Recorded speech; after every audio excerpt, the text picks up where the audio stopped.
হাদিসে কুদসির মধ্যে লেখা, লাওলা মুহাম্মাদু ওয়া উম্মাতুহু, আমি যদি মুহাম্মদ সাল্লাল্লাহু আলাইহি ওয়াসাল্লাম এবং তার উম্মতকে না বানাতাম, লামা খলাকতুল জান্নাহ, আমি আল্লাহ জান্নাত বানাতাম না, ওয়ালান নার, আমি আল্লাহ দোজখ বানাতাম না, ওয়ালা শামস, আমি আল্লাহ সূর্য বানাতাম না, ওয়ালাল কমার, আমি আল্লাহ চন্দ্র বানাতাম না, ওয়ালাল লাইল, আমি আল্লাহ রাত বানাতাম না, ওয়ালান নাহার, আমি আল্লাহ দিন বানাতাম না, ওয়ালা মালাকান, আমি আল্লাহ ফেরেশতা বানাতাম না। হে নবী মুসা, শুনে রাখো, আমি আল্লাহ পাক আল্লাহ তাআলা আপনাকেও সৃষ্টি করতাম না, সৃষ্টি করেছি আমার হাবিব এবং তার উম্মতের ওসিলা। যে নবীর উম্মতের এত দাম, ওই নবীর উম্মত কখনো সুদখোর হতে পারে না, ওই নবীর উম্মত কখনো মদখোর হতে পারে না, ওই নবীর উম্মত কখনো তাস খেলতে পারে না, ওই নবীর উম্মত কখনো টিকিট কাটতে পারে না বাবা। কারণ নবী পাক সাল্লাল্লাহু আলাইহি ওয়াসাল্লাম যার ওসিলা করে আল্লাহ পাক আমাদেরকেও সৃষ্টি করেছেন। আরো জোরে বলি সুবহানাল্লাহ। তাহলে আমরা সুদ খাবো, মিথ্যা বলবো, নামাজ ছেড়ে দিব, দাড়ি কাটবো? আল্লাহ পাক যে আমাদেরকে সুন্দর আকৃতি দিয়েছেন, আমরা কি খুশি নই? খুশি না? আল্লাহ পাক কোরআন শরীফে বলে, বিসমিল্লাহির রহমানির রহিম, লাকাদ খালাকনাল ইনসানা ফি আহসানি তাকওয়িম, আমি সর্বশ্রেষ্ঠ করে সুন্দর আকৃতি দিয়ে মানব সম্প্রদায়কে সৃষ্টি করেছি। আরো জোরে বলুন সুবহানাল্লাহ। রব্বে কারীম এত সুন্দর করে যদি আমাদেরকে সৃষ্টি করে থাকেন, আল্লাহ পাক আল্লাহ তাআলা দাড়ি মোবারক দিয়েছেন আল্লাহ পাক নিজে, নাকি? কিন্তু আল্লাহর দিলে কি হবে আমরা রাখবো না। সুপ্রিম কোর্টের অর্ডার দাঁড়িয়ে রাখা যাবে না। যদি বলেন সুপ্রিম কোর্ট কাকে বলছেন? আপন আপন বাড়ি। সুপ্রিম কোর্টে একজন জজ সাহেব আছেন, ওই জজ সাহেবের কথা না শুনলে কিন্তু চলবে না। আপনাদের ঘরে বুঝি নেই জজ সাহেব আছেননি? জজ সাহেব ভালো করে বুঝে নাও জননী, আল্লাহর হাবিব সাল্লাল্লাহু আলাইহি ওয়াসাল্লাম বলেছেন, পৃথিবীর সরজমিনে যদি কোনো একজন আমার উম্মত একটি সুন্নাতের পাবন্দি করে আসতে পারে, আল্লাহর হাবিব জানিয়েছেন 100 শহীদের সওয়াব তার নামায়ে আমলে দেওয়া হবে। এত সওয়াব, কিন্তু জজ সাহেবের ইচ্ছা নেই। যেটিকে পরিষ্কার করার কথা সেটি হয়ে আছে জঙ্গল, যেটা রাখার কথা সেটা কেটে সাপ নারী সেজেছি। আব্বা আমার খুব ভালো করে বুঝবেন, রাসূলে পাক সাল্লাল্লাহু আলাইহি ওয়াসাল্লামের ওয়াফাদার উম্মত হবে যারা, নামাজি হবে তারা, দাড়িওয়ালা হবে তারা, শরীয়ত মোতাবিক জীবন যাপন করবে তারা। যারা আমার নবীর উম্মত বলে দাবি করে কিন্তু আসলেই তাদের মনের ভিতরে জজ সাহেবের কথা শুনে দাড়ি তাদের ভিতরে নাই, নামাজ তাদের ভিতরে নাই, রোজা তাদের ভিতরে নাই, যাকাত তাদের ভিতরে নাই, হজ তাদের ভিতরে নাই, শরীয়তের খেলাফ কাজ তাদের ভিতরে শুধু তাদের মধ্যে আছে। আমরা সবাই কি নবীর দুশমন না প্রেমিক? জোরে বলুন। আমরা নবীর দিওয়ানা, নামাজ পড়তে পারবো না। আমরা নবীর দিওয়ানা, দাঁড়িয়ে রাখতে পারবো না। আমরা নবীর দিওয়ানা, সুদ বন্ধ দেব না। আমরা নবীর দিওয়ানা, মা বাপকে ভাত দেব না। আসেনি? মায়েরা বলছেন আমরা নবীর দিওয়ানি, পর্দাতে থাকতে পারবো নি। আমরা নবীর দিওয়ানি, স্বামীর খেদমত হবে নি। শুটিং শাটিং ফিটিং, কাঁধে মেরেছে সিফটি পিনার হুকিং, ঘাড়ে ঝুলিয়েছে ধেনাচিকা একটি ব্যাগ।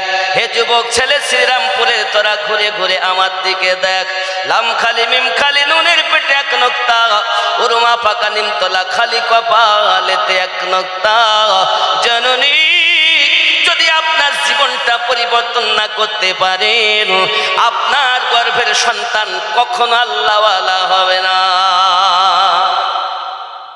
ঠিক না বাবা?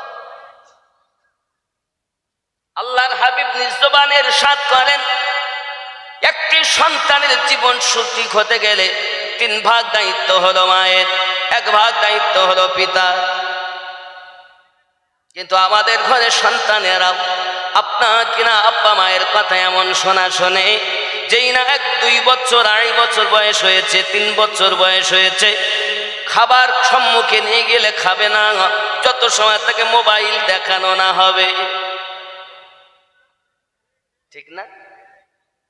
মা বলতে যে বাবু খাও, এমন করো কেন? মোবাইল দাও, মোবাইলে কার্টুন চলবে, আর মা ঠাসবে, বেটা গিলবে, বিটি গিলবে। ঠিক না? বেটাও গেলে বিটিও গেলে। হে জননী, কেন এমন হয়ে গেল? আমার আম্মা জানেরা, আপনার গর্ভে যখন ছিল আপনার সন্তান, আপনি কখনো কোরআন মাজিদের আমল করেননি, আপনি আল্লাহর বিধান মেনে জীবন যাপন করেননি। আপনি যেমন মোবাইলে সিরিয়াল সিনেমা দেখেছেন, আপনার সন্তান যখন জন্ম নিয়েছে দুনিয়াতে মোবাইল ছাড়া সে খাবেই না। এখন মা আছে এরকম যে ইবাদত করবে? আমার জননী রাগ করলে হবে না। প্যারা রাসূলের কলিজার টুকরা আম্মা ফাতেমা জোহরা রাদিয়াল্লাহু তাআলা আনহা, যার সম্পর্কে আল্লাহ পাক আয়াতে নাজিল করে দিয়েছেন, আয়াতে তাতহীর, জোরে কোন সুবহানাল্লাহ। হযরতে আম্মা ফাতেমা জোহরা রাদিয়াল্লাহু তাআলা আনহা রাতের বেলাতে এমন ইবাদত করতেন, জননী মা খালা শুনে নিন। রাতের বেলা আল্লাহর রাসূলের কন্যা আম্মা ফাতেমা জোহরা রাদিয়াল্লাহু তাআলা আনহা সারা রাত ধরে আল্লাহ পাকের ইবাদত করতেছেন, সাজদার ভিতরে পড়ে গিয়েছেন। বেলাল রাদিয়াল্লাহু তাআলা আনহুর আপনার কিনা আযানের ধ্বনি কানে এসে গেছে। মালিকের দরবারে, রব্বে কায়নাতের দরবারে হাত পেতে দিয়েছেন, মালিক রাত এত ছোট বানিয়ে দিয়েছে, আমি ফাতিমার একটা সাজদা এখনো কমপ্লিট হলো না। আল্লাহ, রাতটাকে যদি আপনি আরো বড় করতে পারতেন, আমি ফাতিমা সারা রাত ধরে আপনার ইবাদত বন্দেগী করি, আমার অবুঝ মনটাকে সান্ত্বনা দিতাম। আল্লাহ, আপনি এত ছোট রাত বানিয়েছেন যে একটা সাজদাতে কি সুবহানা রাব্বিয়াল আলা বলেছি আর বেলালের আযান কানে এসে গেছে। আল্লাহ, আমার মন ভরে না, আমার প্রাণ ভরে না, রাতটাকে আরো বড় করে দাও। আমার মায়েদের ঘুম যায় না, আর আম্মা জানে ইবাদত কমপ্লিট হয় না। কি গো, রাত্রে ঘুমায়, সকাল 8টার সময় ওঠে, বেটা ঘুমিয়ে, বিটি ঘুমিয়ে, বাপ ঘুমিয়ে, মা ঘুমিয়ে।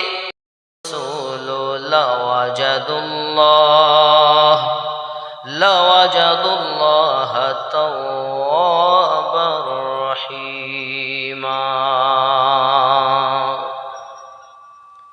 সাদাকাল্লাহুল আযীম ওয়া সাদাকা রাসূলুহুন নাবিয়্যুল আমিনুল মাকিনুল কারীম। ونحن على ذلك لمن الشاهدين والشاكرين والحمد لله رب العالمين.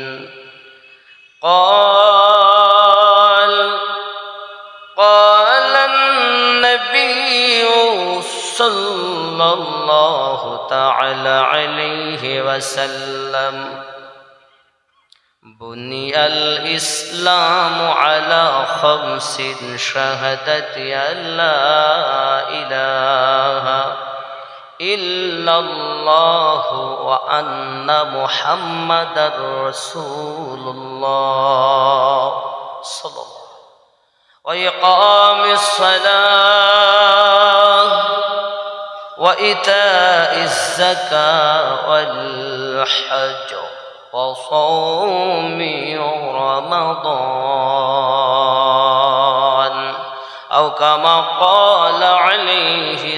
الصلاة والسلام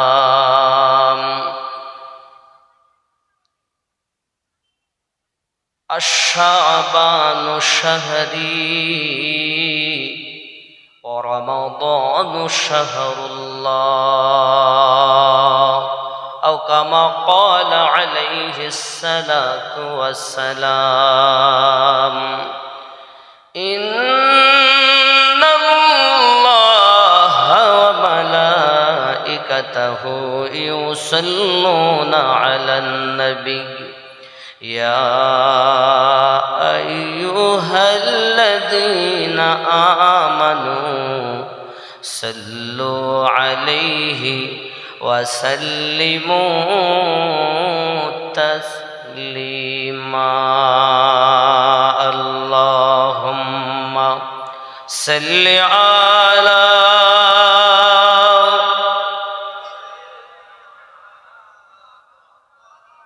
وعلى آل سيدنا مولانا पैदा होया नूर नबीजी ना देखिलेन पितार मुख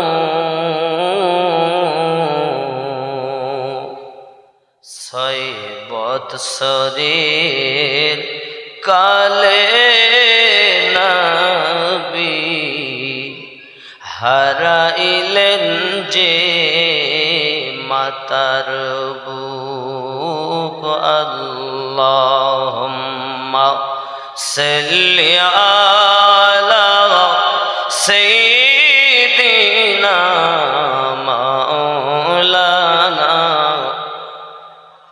ওয়া আলা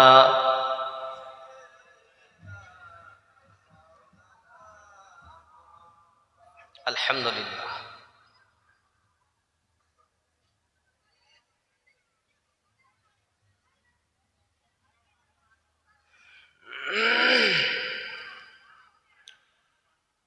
বিরাট ইসালে সওয়াব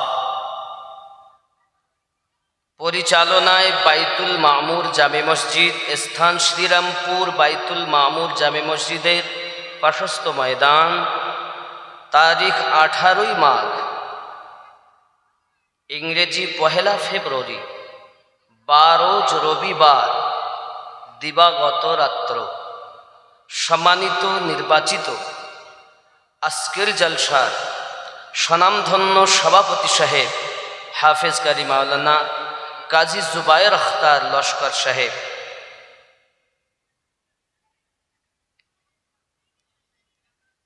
আমন্ত্রিত ওলামায়ে কেরামগণ, আমার আগেই সুদূর মুর্শিদাবাদ থেকে আগত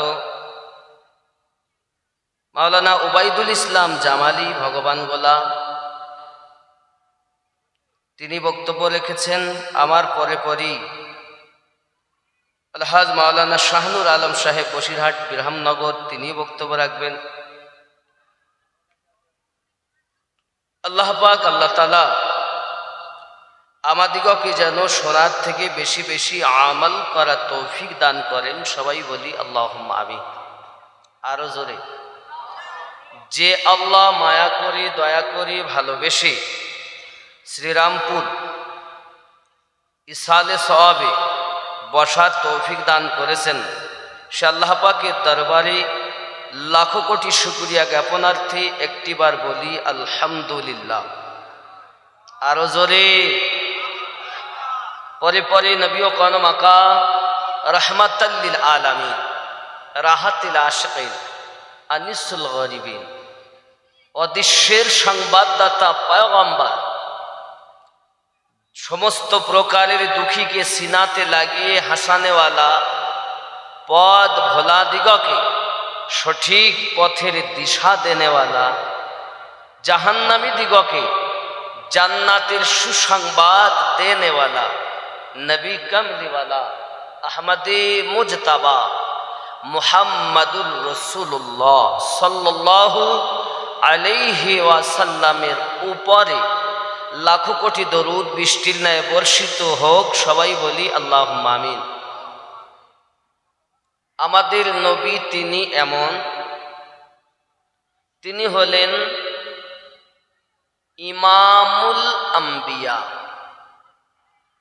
অর্থ সমস্ত নবীগণের ইমাম। জোরে বলুন। আদম নবী কত আগে গেছেন, ইব্রাহিম নবী কত আগে গিয়েছেন, তারপরও ওনাদের ইমাম কিভাবে হলেন? আল্লাহ করিয়েছেন মিয়ারাজের রাতে আমার নবী পাক ইমাম হয়ে 2 রাকাত নামাজ পড়িয়েছেন। জোরে বলুন।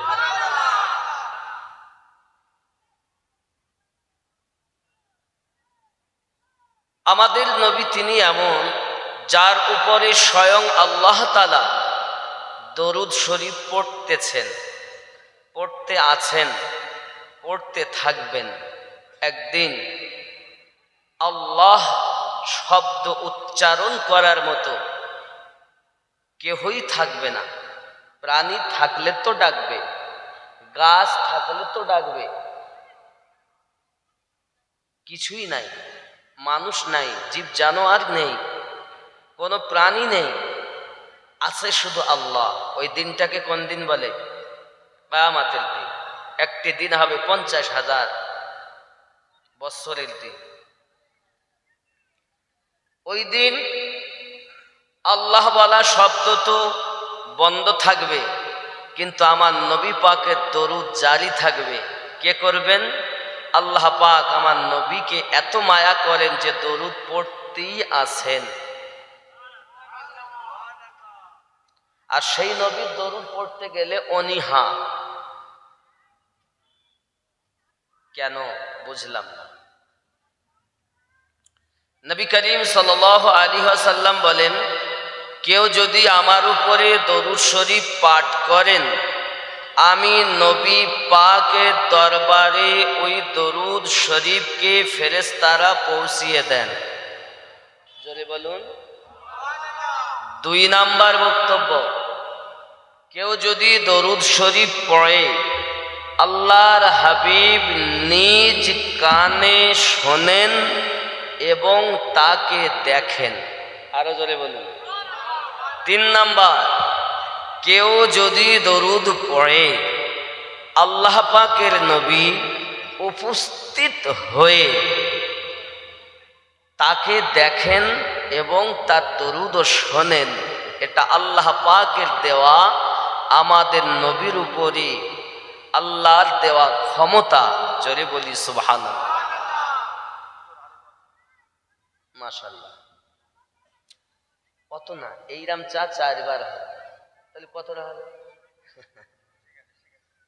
কেন চা খাওয়ার সময় এখন নেই, বক্তব্য দেওয়ার সময় একটু মহব্বতে দরুদ আল্লাহুম্মা।